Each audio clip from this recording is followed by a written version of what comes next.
Haleluya. Shalom saudara yang dikasih dalam Tuhan. Kembali lagi pagi hari ini kita akan merenungkan firman Tuhan sebelum kita memulai segala sesuatunya. Karena kita percaya janji firman Tuhan dalam kehidupan kita. Carilah kerajaan Allah serta kebenarannya terlebih dahulu, maka semuanya akan ditambahkan dalam kehidupanmu. Kita bersyukur kita diberikan kesempatan untuk kembali datang menyembah Tuhan, kembali datang merenungkan firman Tuhan. Itu sebabnya kita mau siapkan hati kita untuk mendengarkan firman Tuhan. Dan saya juga mengajak setiap umat Tuhan yang sudah diberkati melalui program Bible and Coffee ini. Ayo sama-sama kita jadi berkat dengan cara membagikan kembali renungan singkat ini yang sudah memberkati hidup kita. Sehingga bukan hanya kita yang menerima berkat-berkat Tuhan, tapi ada banyak jiwa juga mengalami kekuatan, pengharapan, sukacita tatkala mereka mendengarkan firman Tuhan. Puji Tuhan, mari saudara yang dikasih dalam Tuhan, kita akan kembali merenungkan firman Tuhan. Kita berdoa. Bapa, dalam nama Tuhan Yesus, kami bersyukur buat keberkatan-Mu, kami bersyukur buat kasih setia-Mu, bersyukur buat anugerah-Mu dalam kehidupan kami. Sungguh Tuhanlah yang menolong hidup kami, Tuhanlah yang menyertai langkah kami, sebab Engkaulah Allah Immanuel, Allah yang tidak pernah membiarkan kami. Bapa, sampaikan sesuatu bagi masing-masing kami, urapi kami di dalam nama Tuhan Yesus. Kami berdoa, haleluya. Amin, amin. Puji Tuhan.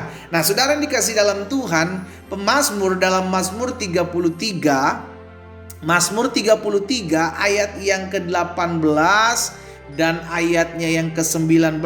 Mazmur 33 ayat 18 dan ayat 19. Firman Tuhan bilang seperti ini, sesungguhnya mata Tuhan tertuju, lihat saudaraku, jadi siapa yang dilihat oleh Tuhan, siapa yang menarik perhatian Tuhan, ya kan? Sesungguhnya mata Tuhan tertuju kepada mereka yang takut akan Dia. Jadi orang-orang yang hidup takut akan Tuhan tuh jadi eye catching buat Tuhan gitu. Wah, itu dahsyat saudara ya. Sesungguhnya mata Tuhan tertuju kepada mereka yang takut akan Dia, kepada mereka yang berharap akan kasih setianya. Ayat 19, untuk melepaskan jiwa mereka daripada maut dan memelihara hidup mereka pada masa kelaparan. Saudara perhatikan, ayat 18 ini firman Tuhan atau pemazmur bilang bahwa mata Tuhan tertuju kepada orang yang takut akan Dia. Jadi Tuhan melihat setiap anak-anaknya yang takut akan Dia dan berharap akan kasih setianya. Tetapi di sisi lain di ayat 19, Alkitab jelas katakan untuk melepaskan jiwa mereka daripada maut dan memelihara hidup mereka pada masa kelaparan. Berarti bukan gini loh. Ada masa-masa di mana masa-masa itu disebut masa-masa kelaparan. Masa-masa itu disebut masa-masa yang ada di bawah lembah-lembah kekelaman. Itu bisa saja terjadi buat orang-orang yang Tuhan lihat, saudaraku. Iya kan? Alkitab bilang mata Tuhan melihat, tertuju kepada orang-orang yang takut akan Dia dan yang berharap akan kasih setianya. Tapi bukan berarti ketika kita dilihat Tuhan, mata Tuhan tertuju kepada kita, lalu kita nggak ngalamin masalah, lalu kita nggak ada mengalami masa-masa sukar. No. Tapi janjinya jelas, sekalipun kita melalui masa-masa kelaparan, Tuhan tetap memelihara, haleluya, hidup kita. Sama-sama bilang sama saya, hidup saya Tuhan pelihara. Amin. Bangsa Israel melewati kesusahan di padang gurun, tapi Tuhan pelihara. Bahkan Elia, saudara dikasih dalam Tuhan, seorang nabi yang diutus Tuhan, yang dipakai Tuhan dahsyat, luar biasa, mengalami juga kelaparan. Tapi apa yang terjadi? Tuhan pelihara Elia di tengah-tengah kelaparan dengan caranya yang ajaib. Elia dipelihara Tuhan di tepi sungai Kerit. Tuhan beri makan dengan burung gagak, membawa daging setiap hari, minum dari sungai Kerit. Sampai suatu saat tiba-tiba sungai Kerit pun karena kekeringan sudah mulai habis airnya. Lalu apakah Elia susah? No. Tuhan kasih solusi yang baru. Tuhan bilang sama Elia, pergilah ke Sarfat. Di sana ada seorang janda yang aku sudah perintahkan untuk memberi engkau makan. Lihat saudara ya. Jadi orang-orang yang hidup dilihat Tuhan, mata Tuhan tertuju kepada orang yang takut akan Dia. Mata Tuhan melihat orang-orang yang takut akan Dia dan mereka yang berharap akan kasih setianya. Tapi bukan berarti orang-orang ini gak mengalami masa-masa sukar. Itu sebabnya saya selalu bilang begini, kita nih yang udah setia ngikut Tuhan, kita rajin beribadah, rajin berdoa, rajin berpuasa, memberikan yang terbaik, bahkan melayani Tuhan.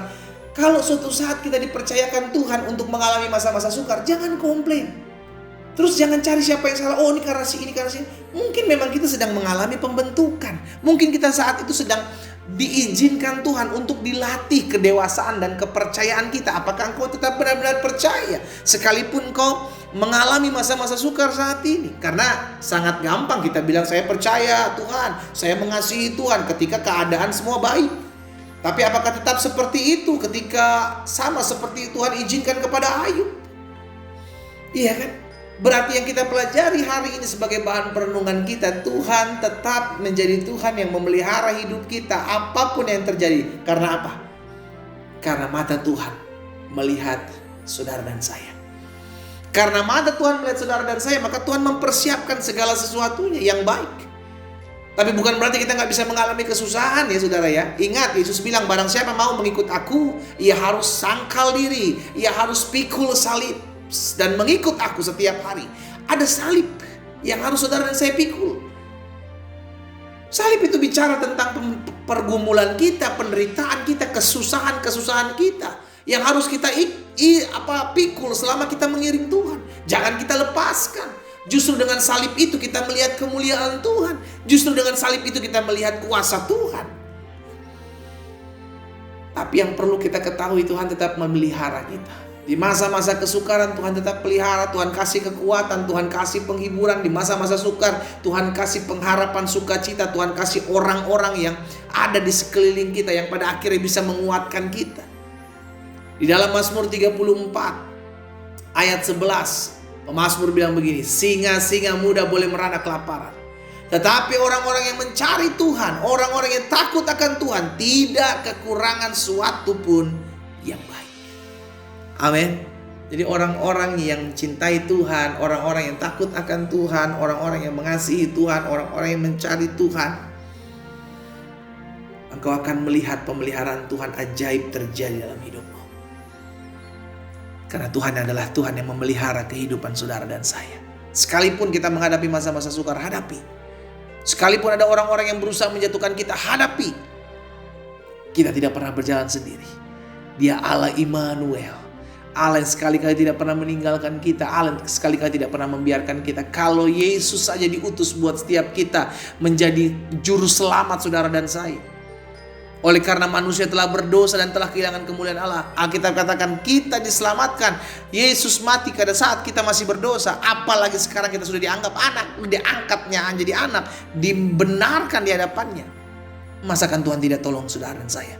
Masakan Tuhan tidak bela saudara dan saya? Dia Allah yang memelihara hidup kita. Dia yang menjamin hari ini bahkan sampai selama-lamanya kehidupan kita. Kita berdoa, kita datang kepada Tuhan. Bapa, terima kasih buat benih firman-Mu. Kami mengucap syukur. Karena kami tahu kasih setia Tuhan tidak pernah berkesudahan atas hidup kami. Tuhanlah yang menyertai.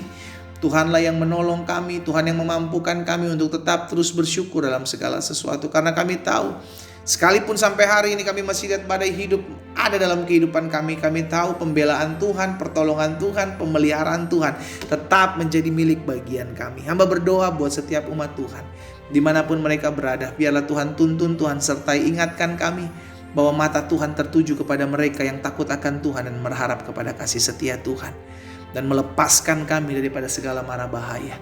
Hamba juga berdoa buat yang sakit, Tuhan jamah dan sembuhkan. Kami tahu tubuh kami bukan sarang sakit penyakit, tubuh kami adalah bait kudus Tuhan. Kami perintahkan, hai sakit penyakit, kau keluar dari tubuh kami dalam nama Yesus. Kami terima kuasa kesembuhan, kami terima mujizat hari ini. Di dalam nama Tuhan Yesus kami berdoa. Haleluya. Amin. Amin. Kita nikmati kopi kita saudara. Haleluya. Dia tetap Allah yang memelihara hidup kita. Sekalipun sampai hari ini kita belum melihat mujizat, sekalipun sampai hari ini kita belum melihat jalan-jalan keluar, tapi dia tetap Allah yang memelihara kita, memberikan kekuatan, memberikan penghiburan, memberikan sukacita, dan menyediakan jalan keluar buat setiap kita. Tuhan Yesus memberkati kita.